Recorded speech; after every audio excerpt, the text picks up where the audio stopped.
Local news for Wednesday the 2nd of August. Wairarapa bakeries have missed out on the top awards at the Bakers New Zealand Best Pie competition, but have managed a bronze. Cleveland bakery owner Michael Clogue picked up a bronze in the gourmet meat section with the award for Michael's lamb cutlet, kumara, rosemary and lemon pie. A venison, mushroom, bacon and cheese pie proved the perfect combo of flavours for judges, unanimously voting at the Supreme Pie Awards winner, with the Supreme Pie coming from Taupo out of 5,696 entries. Have you seen large numbers of monarchs in the Wairarapa? Jackie Knight, Secretary of Moths and Butterflies of New Zealand Trust, would like to know.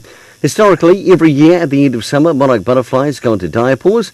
They accumulate in trees, scattering on the sunny or sheltered side in large numbers and wait out the winter, only coming out on sunny days to top up their nectar reserves. However, this year there have been no sightings recorded from some parts of the country. While there have been reports of them in Martinborough, more regular sightings across the region are asked to be passed on to the team at mb.org.nz. And in sport, Dalefield Hockey's men's team have pulled off a stunning 5-4 victory over top-of-the-table Hutt last weekend. The women's side also scored a victory 4-1 over Harbour City. The men are in second spots, with the women's side 7 points clear at the top of the table. For Wairarapa TV, local news and sport, I'm Brent Gare.